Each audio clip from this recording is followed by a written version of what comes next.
था। कुल मिलाकर के बहाली को टालने के लिए एक बहाना बनाया गया एग्जाम लेने का। इसी कारण से सरकार एग्जाम के माध्यम से हम लोग को भर्ती को लटकाना चाहती है और उसके पास और कोई बहाना नहीं बचा। लड़का इसके पीछे तैयारी करेगा ना। अभी आप बोल रहे हैं कि बीपीएससी का से स्टूडेंट लेंगे, फिर कल के डेट में बोल दिएगा नहीं फिर मेंस होगा। बीपीएससी की बहाना ढूंढकर 2025 तक लटकाने के लिए साजिश है चंद्रशेखर। बिहार में अभी तक 9000 नियोजन इकाइयां शिक्षकों की भर्ती करती थी, लेकिन ये सभी इकाइयां अब भंग कर दी गई हैं। 38 जिलों में 38 इकाइयां बनाई गई हैं जो कि शिक्षकों की बहाली करेंगी बीपीएससी के एग्जाम के बाद।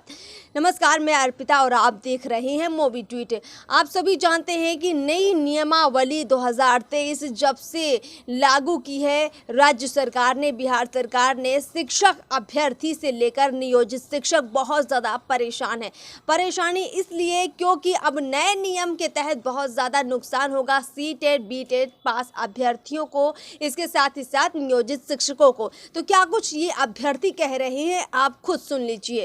एस-टेट पास अभ्यर्थी हैं आप और आज बड़ा आंदोलन करें। पहले ये बताइए, सरकार से नाराजगी क्या है आपकी, क्यों आप इतना आक्रोशित हैं? देखिए, नाराजगी इसलिए कि एक सरकार को एक शेड्यूल देना चाहिए कि पहले हम इंटर पास करवाएंगे, फिर डीएलएड करवाएंगे, स्टेट करवाएंगे, फिर उसके बाद फिर एक एग्ज़ाम लेंगे।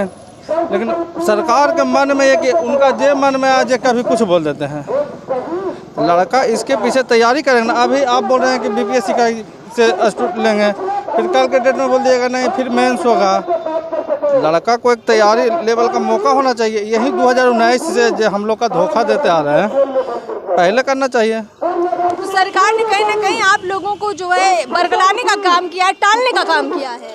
एकदम बिल्कुल, सबको दिख रहा है। चलिए, बहुत बहुत शुक्रिया। और तमाम लोग हैं यहाँ पे, युवा, उनसे भी बातचीत कर लेते हैं। देखिए, यहाँ पे और लोग उनसे बातचीत करते हैं। क्या नाम है आपका? मेरा नाम विकास कुमार सिन्हा हुआ। विकास, सरकार का ये नया फरमान, क्यों आप लोग इस पर आग बबूला है? देखिए, जो भी फरमान आया है खासकर एग्जाम लेने के लिए, वो अगर पहले आ गया होता तो ठीक रहता। हम लोग 4 साल से स्टेट पास मेरिट अभ्यर्थी है और मेरिट लिस्ट तो हमने बनाया नहीं था। मेरिट लिस्ट खुद सरकार बनाई थी, उन्हीं का नोटिफिकेशन था, बाद में उसको मानने से मना कर दिए। अभी सबसे बड़ा डर यही है कि 4 साल इंतजार करने के बाद भी अब ये कब एग्जाम लेंगे, उसके बाद कितनी बार रद्द होगा, कितनी क्वेश्चन पेपर आउट होता है बिहार में, तो नॉर्मल सी बात है, ये सब होता रहता है। कुल मिलाकर के बहाली को टालने के लिए एक बहाना बनाया गया एग्जाम लेने का।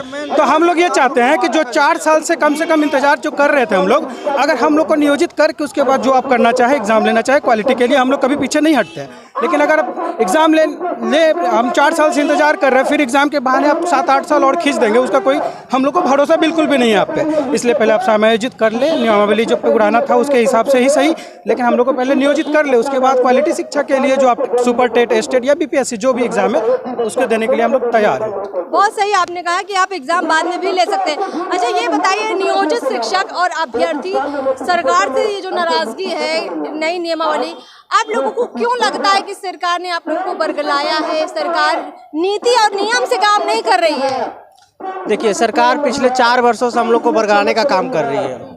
जब सरकार को एग्जाम ही लेना था तो 4 वर्ष पहले जो हम लोग इंतजार करवाया गया। सरकार भर्ती से क्यों डर रही है? आपको क्यों लग रहा है कि सरकार भर्तियां नहीं कर रही, इसको बस बढ़ा रही? क्या सरकार के पास फंड नहीं है पैसे देने के लिए? सरकार के पास निश्चित रूप से फंड नहीं है पैसे देने के लिए, इसलिए सरकार इस भर्ती को लटकाना चाह रही है और इसका एक ही माध्यम खोली है कि हम लोग को बीपीएससी से एग्जाम लिया जाएगा। इसी कारण से सरकार एग्जाम के माध्यम से हम लोग को भर्ती को लटकाना चाहती है और उसके पास और कोई बहाना नहीं बचा, इसलिए वो एग्जाम लेने का बहाना कर रही है। बिहार के शिक्षा मंत्री एक वक्त था जब नए शिक्षा मंत्री बने थे प्रोफेसर चंद्रशेखर, तो दिल्ली गए थे, कहते थे दिल्ली मॉडल बिहार में लागू करेंगे शिक्षा को बेहतर बनाने के लिए। अब जो नया नियम लाए, क्या आप लोगों को लगता है दिल्ली मॉडल तो दूर, बिहार का जो अपना मॉडल था वो भी नहीं बचाएगा? बिल्कुल नहीं बचा है। बिहार का शिक्षा पूरी तरह से ध्वस्त हो चुकी है। ये बीपीएससी की बहाना ढूंढकर 2025 तक लटकाने के लिए साजिश है चंद्रशेखर। लटका रही सरकार, क्या लगता है आपको? क्योंकि सरकार को बहाली देने का मन नहीं है।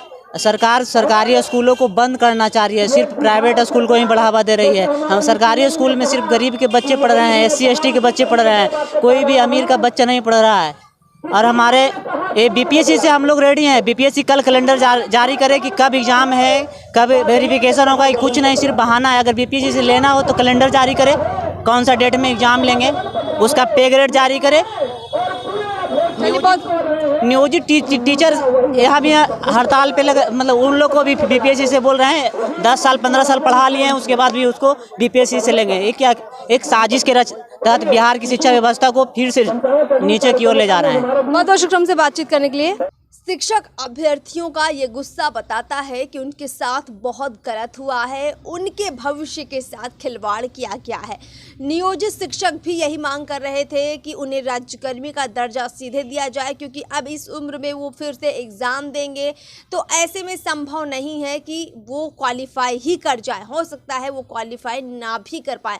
वो लंबे समय से राज्यकर्मी बनने की मांग कर रहे थे, लेकिन ऐसा हुआ नहीं।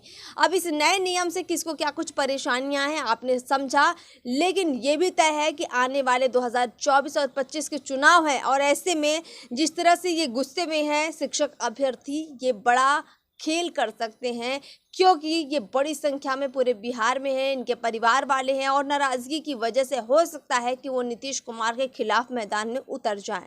तो ऐसे में क्या नीतीश कुमार नए शिक्षक नियमावली में कोई संशोधन कर सकती है, ये भी देखने की बात होगी। फिलहाल इस खबर में इतना ही। चैनल को सब्सक्राइब कर लें। नमस्कार।